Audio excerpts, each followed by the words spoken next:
going on, guys? We're here with our first episode of the Bloodiest Battle in History series. To kick things off, we're going to take a little trip to Stalingrad, Russia. The Battle of Stalingrad is considered one of the most important battles of World War II, and if not in the entirety of World War II, then certainly on the Eastern Front, it is the single most important battle of the war. The German defeat at Stalingrad was nothing short of a disaster for their campaign. After Stalingrad, they were constantly on their heels, retreating all the way back to Berlin.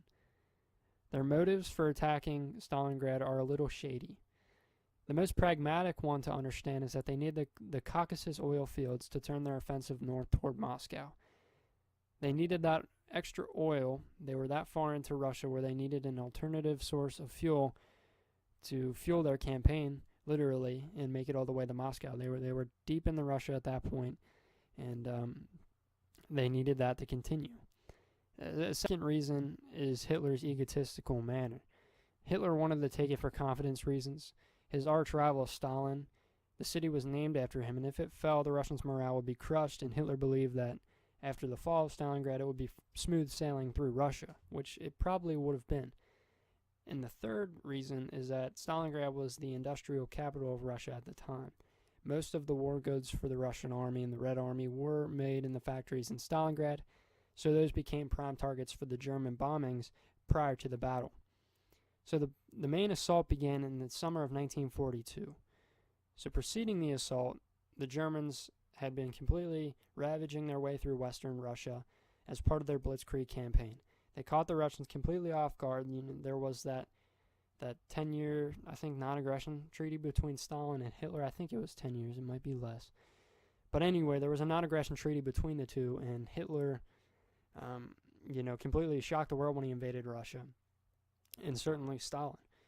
So the Luftwaffe was commencing bombing raids before the infantry assault began, and the factories as well as the Volga River were their prime targets. The Volga River was the only way that the Russians could effectively get supplies into their people in Stalingrad. And crossing the Volga River was nothing short of a death wish. You had to do it in the dead of night, and even then you were most likely going to die. Over 100 ships were sunk trying to cross the Volga River to get supplies into Stalingrad. So the German main force was led by General von Paulus, and they prepared to take the city with over 1 million men. Similarly, the Russians also had 1 million men under Marshal Zhukov, and they were dug in pretty deep. They were ready to defend the city. So by July, as we said, the Germans were already on the Russians' doorstep, and they had taken control of the Volga River, and they were ready to invade the city. Now, in the opening stages of the battle, the Germans cruised.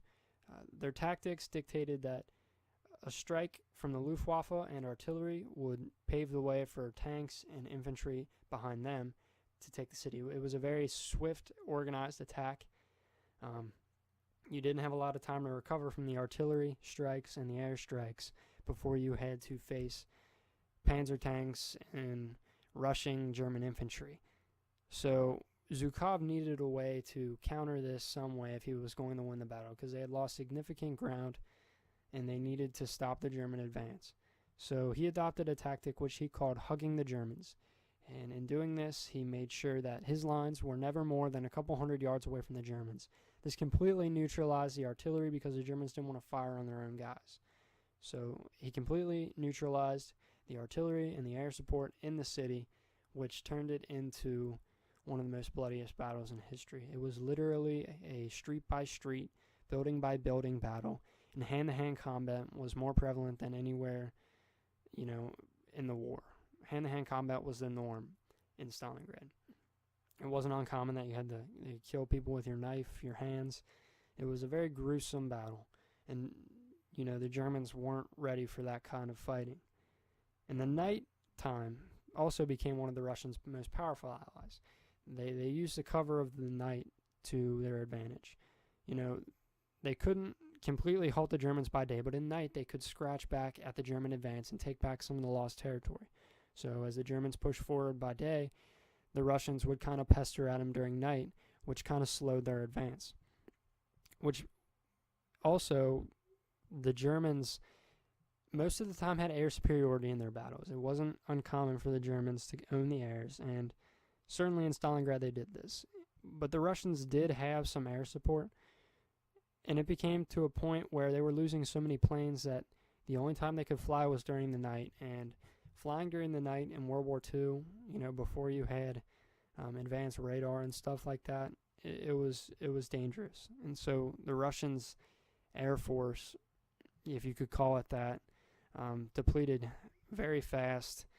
The German bombers actually took the blunt force of the Russian Air Force as it dwindled away, but eventually the Germans gained air superiority, which they already had. But remember, hugging the Germans kind of prevented them from optimizing their air force throughout the battle. Ultimately, it became a battle of will. Could the Germans sack Stalingrad before Russia's winter set in? If you look back in history, Russia's winter has been the Achilles heel of all of its enemies' assaults. Back when Napoleon invaded Russia, he got so deep into Russia that there was no going back, much like the Germans. And when Russia's winter set in, he was screwed. Same with the Germans. They weren't prepared for the German winter at all. It was said that Hitler completely bypassed equipping his men with essential winter gear to sustain the winter in an attempt to speed up the assault. He believed that they would capture it before the summer was over and they wouldn't need it. So an entire 6th Army, that's Paulus's army, was ill-equipped for battle in the winter. And one German account said that his hands were freezing. He'd lost most of his fingers, and he actually only had a pinky. And he said that pinky was what he used to shoot with, but nothing else. He had nothing else, which I'm kind of curious as to how did he write an entry into a diary if his fingers were freezing off and whatnot. But anyway, so as the winter set in, the Germans froze more and more. They lost a couple fingers here and there. This opened the door for counterattacks on the Russians' part. On November 19th, Zhukov was somehow able to muster up 1 million men. A testament to the fact that there are always more Russians. You'd have to assume that over 100 million, not 100 million, what am I saying, but hundreds of thousands of Russians had died at that point because it was late in the game in Stalingrad. Most of the casualties were already accounted for. And the total losses for the Russians were it was over 1 million. So by that point, you'd have to assume that they had lost several 100,000 men. And it's kind of funny how there are always more Russians. How did he bolster 1 million men to mount a counterattack after months of grueling fighting? But anyway, Paulus could have broken out of Stalingrad when he saw that he was being encircled. He had a way out. The circle wasn't yet complete, and in the preliminary stages, he could have broken out effectively and retreated back into Germany, or at least farther back in Russia, but Hitler disallowed this. He wrote a personal message to Paulus saying that his army would fight to the last man, to the last bullet. And to give Paulus some confidence, he promoted him to field marshal in an attempt to, make fighting for Stalingrad a little more worth it. So the cold continued to set in, and the Germans had had enough. Paulus surrendered on January 31st, 1943, before the Russians' little encirclement really obliterated the Germans. Paulus saw that was annihilation he was facing, so he surrendered, and the rest of the German armies followed suit on February 2nd. Over 100,000 Germans were captured. Less than over 100,000 survived captivity with the Russians. That's not surprising at all. I would not want to be a captive of the Russian army. I don't think they would treat you like captives at all. So the Germans, it's just a testament to the scale of this battle that 100,000 men were captured by the Russians. You didn't want to be captured by the Russian army. It was bad news. They were angry for what happened to Stalingrad. It was a massacre, and they wanted revenge. So it was bad news for those that were captured. As we said before, the Russians lost over 1 million men, but they still managed to win the battle. That's crazy if you think about it. You lose 1 million men, and you still hold your ground. That's incredible. The moral of the story is the deeper you go into Russia, the higher chance you have of dying. Napoleon will tell you, von Paulus will tell you, you don't mess with the Russians in the winter. It's crazy. It's amazing how the winter can completely neutralize an attack like it's done so many times throughout history. And if you're crazy enough to do so, like Hitler was, at least bring some winter jackets or something to stay warm, or maybe even some gloves, because that was probably the main reason for their defeat was winter. Also, the Russians aren't afraid to die. That's clear. Now, we spoke about how the factories were still in operation during the Battle of Stalingrad. You could say that this is from a nationalist perspective, that they had a strong sense of pride in their country, but a lot of people tend to forget in World War II. We like to think of the Russians and Stalin and his generals as heroes in the war, but you have to remember that the Russians were communists at the time. And let's give credit where credit was due. Stalin was one of the most evil men in the history of man. He's certainly up there with Hitler.